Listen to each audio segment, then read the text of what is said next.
ಓಂ ಶಾಂತಿ. ಈ ದಿನದ ಮುರಳಿಯ ದಿನಾಂಕವಾಗಿದೆ 15/5/2026. ಪ್ರಾತಃ ಮುರಳಿ ಬಾಪ್ತಾದ ಮಧುಬನ್. ಮಧುರ ಮಕ್ಕಳೇ, ಈ ಪ್ರಪಂಚವು ಸ್ಮಶಾನವಾಗುವುದಿದೆ. ಆದ್ದರಿಂದ ಇದರೊಂದಿಗೆ ಮನಸ್ಸನ್ನಿಡಬೇಡಿ. ಪರಿಷ್ಠಾನವನ್ನು ನೆನಪು ಮಾಡಿ. ಪ್ರಶ್ನೆಯಾಗಿದೆ, ನೀವು ಬಡ ಮಕ್ಕಳಂತಹ ಅದೃಷ್ಟವಂತರು ಪ್ರಪಂಚದಲ್ಲಿ ಯಾರೂ ಇಲ್ಲ, ಏಕೆ? ಉತ್ತರ, ಏಕೆಂದರೆ ನೀವು ಬಡ ಮಕ್ಕಳೇ, ಡೈರೆಕ್ಟ್ ಆ ತಂದೆಯವರಾಗಿದ್ದೀರಿ. ಯಾರಿಂದ ಸದ್ಗತಿಯ ಆಸ್ತಿಯು ಸಿಗುತ್ತದೆ?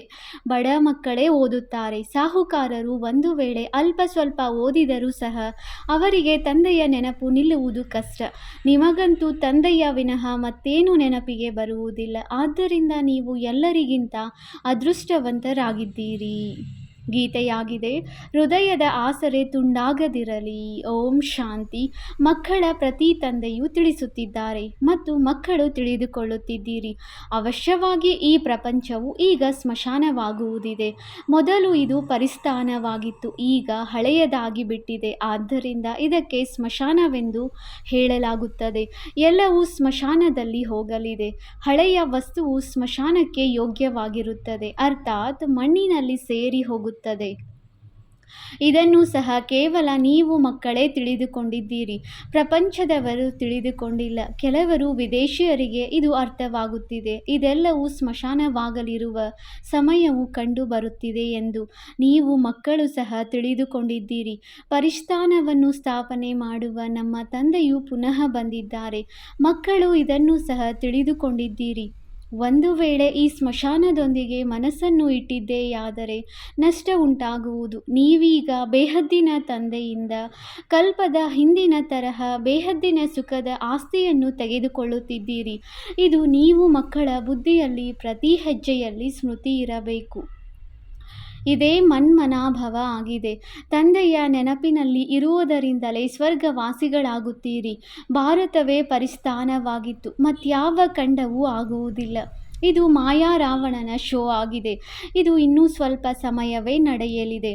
ಇದೆಲ್ಲವೂ ಸುಳ್ಳು ಶೋ ಆಗಿದೆ. ಸುಳ್ಳು ಕಾಯ, ಸುಳ್ಳು ಮಾಯೆಯಲ್ಲವೇ? ಇದು ಅಂತಿಮದ ಆಡಂಬರವಾಗಿದೆ. ಇದನ್ನು ನೋಡಿ ಮನುಷ್ಯರು ಸ್ವರ್ಗವಂತೂ ಈಗ ಇದೆ, ಮೊದಲು ನರಕವಾಗಿತ್ತು ಎಂದು ತಿಳಿದುಕೊಳ್ಳುತ್ತಾರೆ. ದೊಡ್ಡ ದೊಡ್ಡ ಕಟ್ಟಡಗಳನ್ನು ಕಟ್ಟಿಸುತ್ತಿರುತ್ತಾರೆ. ಇದು 100 ವರ್ಷಗಳ ಶೋ ಆಗಿದೆ. ವಿದ್ಯುತ್, ಟೆಲಿಫೋನ್, ವಿಮಾನ ಇವೆಲ್ಲವೂ 100 ವರ್ಷಗಳಿಂದ ಈಚೆಗೆ ಹೊರಬಂದಿದೆ. ಎಷ್ಟೊಂದು ಶೋ ಇದೆ. ಆದ್ದರಿಂದ ಸ್ವರ್ಗವಂತೂ ಈಗಲೇ ಇದೆ ಎಂದು ಅವರು ತಿಳಿದುಕೊಳ್ಳುತ್ತಾರೆ. ಹಳೆಯ ದೆಹಲಿಯು ಹೇಗಿತ್ತು? ಈಗ ನವದೆಹಲಿಯು ಎಷ್ಟು ಚೆನ್ನಾಗಿ ತಯಾರಾಗಿದೆ. ನವದೆಹಲಿ ಎಂದೇ ಹೆಸರನ್ನಿಟ್ಟಿದ್ದಾರೆ.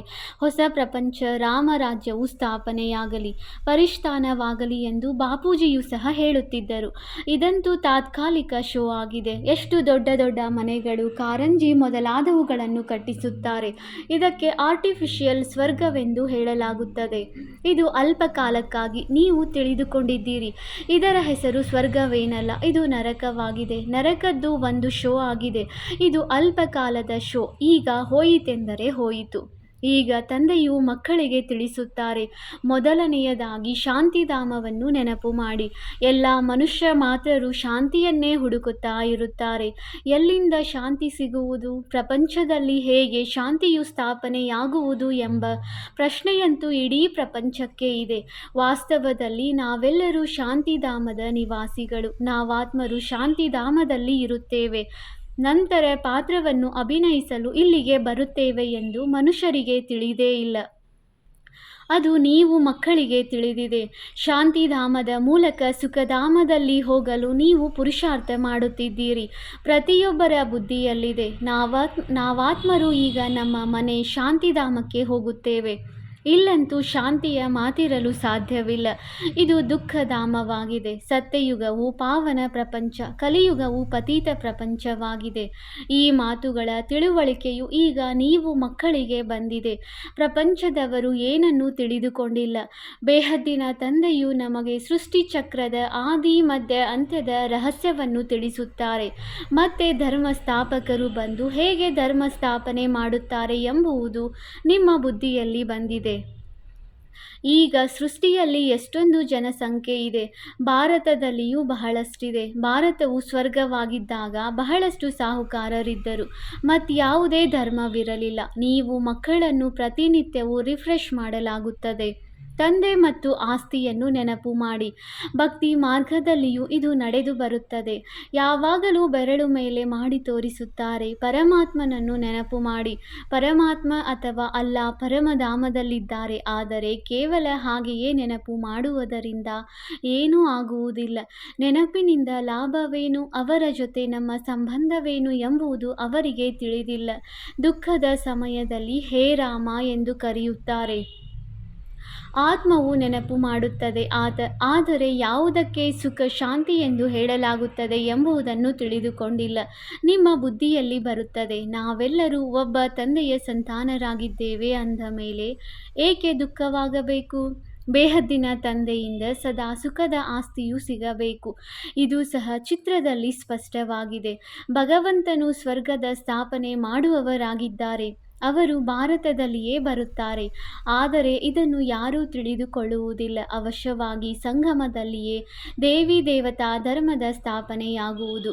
ಸತ್ಯಯುಗದಲ್ಲಿ ಹೇಗಾಗುವುದು? ಆದರೆ ಈ ಮಾತುಗಳನ್ನು ಅನ್ಯ ಧರ್ಮದವರು ತಿಳಿದುಕೊಳ್ಳುವುದಿಲ್ಲ. ತಂದೆಯೇ ಜ್ಞಾನಪೂರ್ಣನಾಗಿದ್ದಾರೆ. ಅವರು ಆದಿ ಸನಾತನ ದೇವಿ ದೇವತಾ ಧರ್ಮವು ಹೇಗೆ ಸ್ಥಾಪನೆಯಾಯಿತು ಎಂಬುದನ್ನು ತಿಳಿಸುತ್ತಾರೆ. ಸತ್ಯಯುಗದ ಆಯಸ್ಸನ್ನು ಲಕ್ಷಾಂತರ ವರ್ಷಗಳು ಎಂದು ಹೇಳಿರುವುದರಿಂದ ಬಹಳ ದೂರ ತೆಗೆದುಕೊಂಡು ಹೋಗುತ್ತಾರೆ. ನೀವು ಮಕ್ಕಳು ಚಿತ್ರದಲ್ಲಿ ತಿಳಿಸಬೇಕಾಗಿದೆ. ಭಾರತದಲ್ಲಿ ಈ ಲಕ್ಷ್ಮೀನಾರಾಯಣರ ರಾಜ್ಯವಿತ್ತು.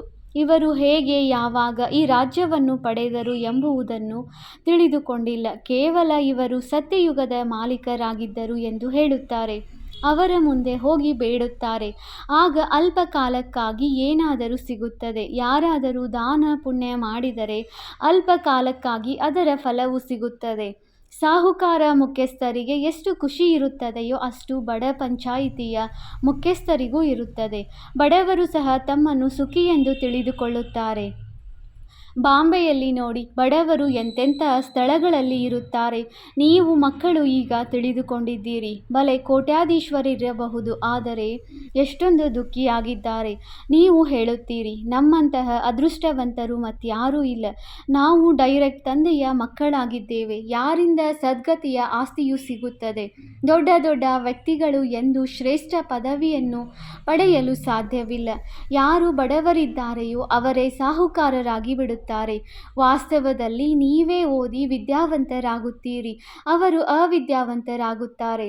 ಬಲೆ ಅಲ್ಪ ಸ್ವಲ್ಪ ಓದಿದರೂ ಸಹ ಅವರಿಗೆ ತಂದೆಯ ನೆನಪಿರಲು ಸಾಧ್ಯವಿಲ್ಲ. ಅಂತಿಮದಲ್ಲಿ ನಿಮಗೆ ತಂದೆಯ ವಿನಃ ಮತ್ತೇನು ನೆನಪಿರಬಾರದು. ಏಕೆಂದರೆ ನಿಮಗೆ ತಿಳಿದಿದೆ, ಇದೆಲ್ಲವೂ ಸ್ಮಶಾನವಾಗಲಿದೆ. ಬುದ್ಧಿಯಲ್ಲಿರಲಿ.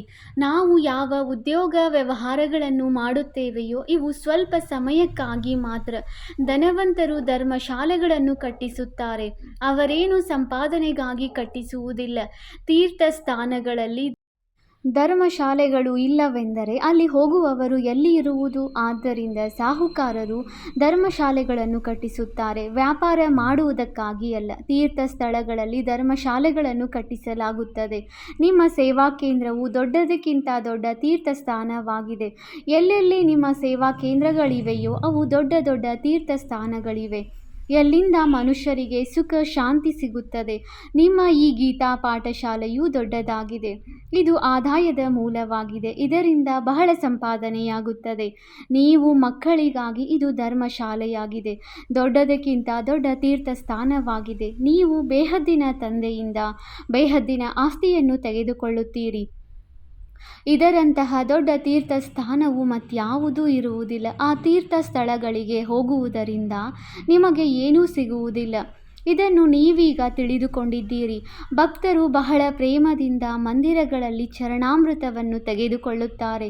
ಇದರಿಂದ ನಾವು ಪವಿತ್ರವಾಗಿ ಬಿಡುವುದು ಎಂದು ತಿಳಿದುಕೊಳ್ಳುತ್ತಾರೆ. ಆದರೆ ಅದಂತೂ ನೀರಾಗಿದೆ.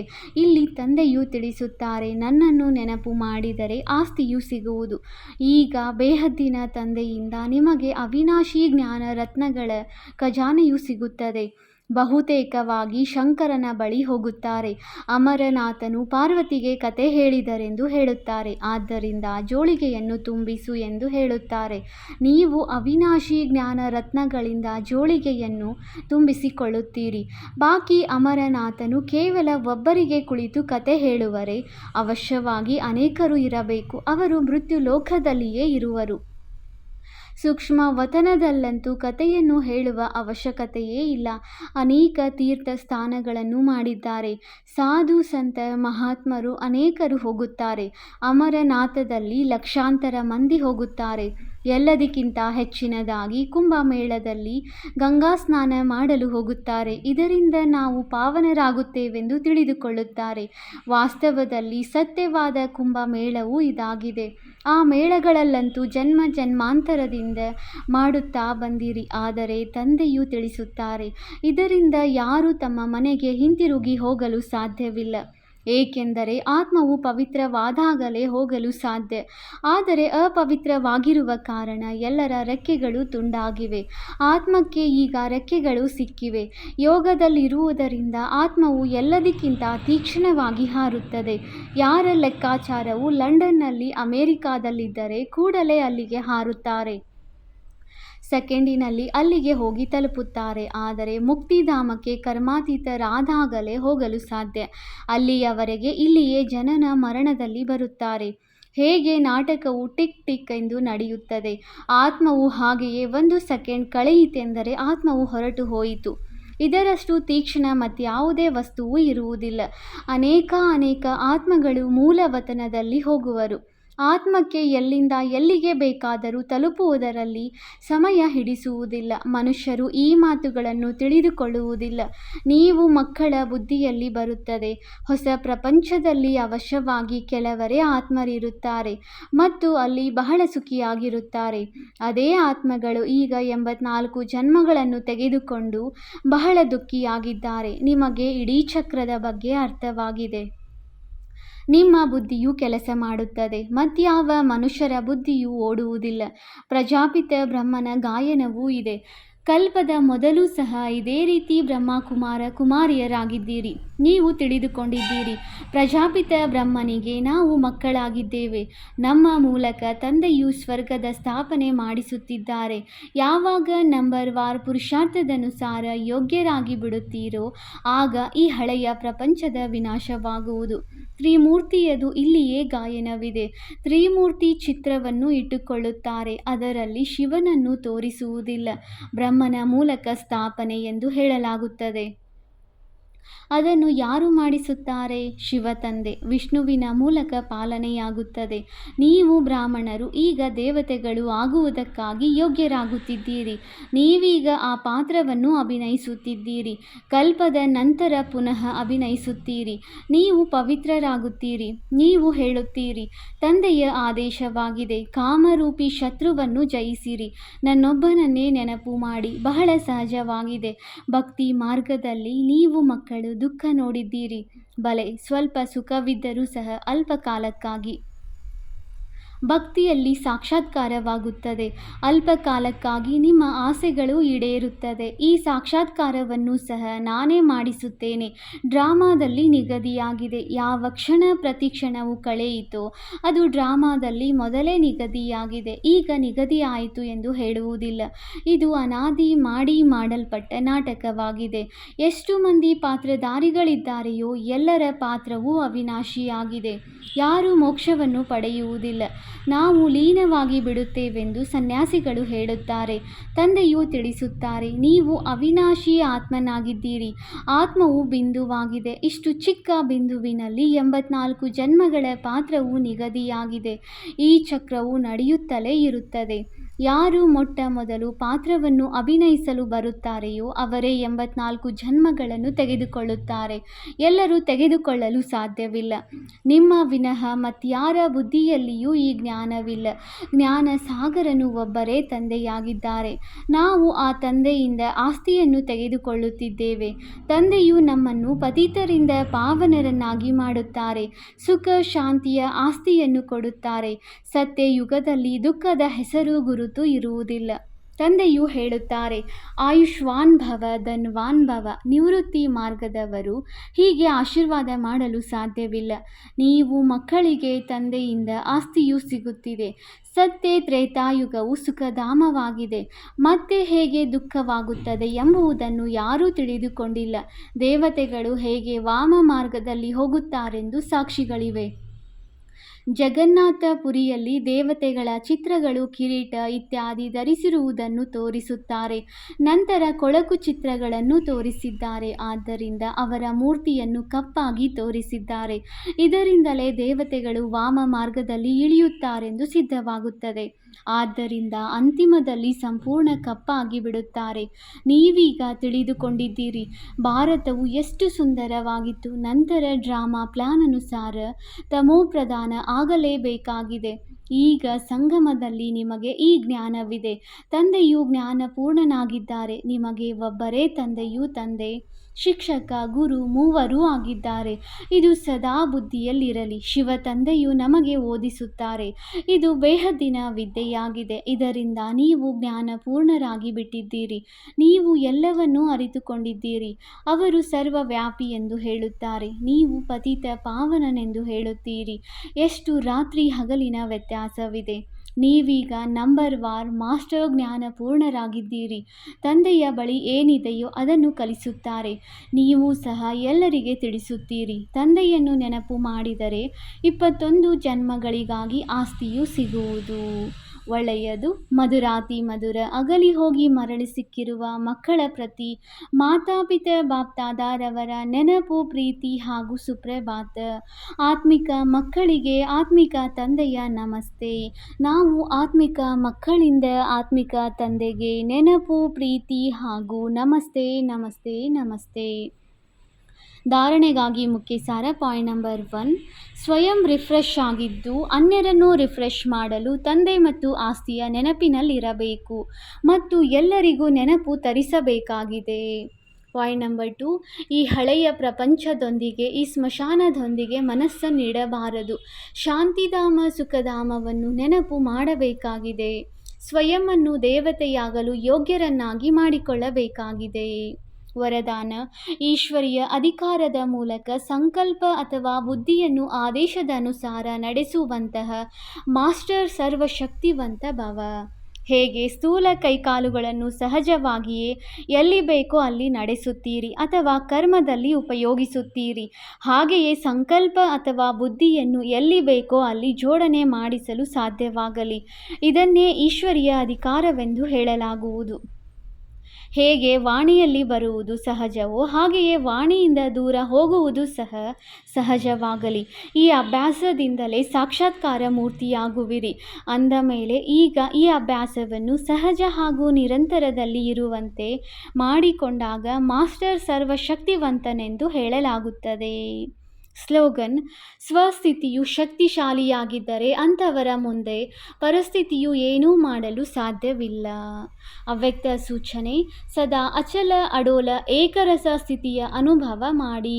ನಿಮ್ಮ ಏಕರಸ ಅಚಲ ಸ್ಥಿತಿಯ ನೆನಪಾರ್ಥ ಅಚಲ್ ಗರ್ ಆಗಿದೆ. ಹೇಗೆ ಬಾಪ್ದಾದ ಏಕರಸವಾಗಿ ಇರುತ್ತಾರೆ, ಅದೇ ರೀತಿ ಮಕ್ಕಳು ಸಹ ಏಕರಸವಾಗಿ ಇರಬೇಕು. ಯಾವಾಗ ಒಬ್ಬರ ರಸದಲ್ಲಿ ಇರುವಿರಿ ಆಗ ಏಕರಸ ಸ್ಥಿತಿಯಾಗುವುದು. ಏಕೆ ಎಂಬ ಶಬ್ದದ ಚಿಹ್ನೆ, ಪ್ರಶ್ನಾರ್ಥಕ ಚಿಹ್ನೆ ಸದಾ ಡೊಂಕಾಗಿ ಇರುತ್ತದೆ. ಯಾವಾಗ ಏಕೆ, ಏನು ಎಂಬ ಶಬ್ದ ಹೊರಟು ಹೋಗುತ್ತದೆ ಆಗ ಡ್ರಾಮಾದ ನಿಗದಿಯ ಮೇಲೆ ಏಕರಸ ಸ್ಥಿರವಾಗಿ ಇರಬಹುದು. ಓಂ ಶಾಂತಿ.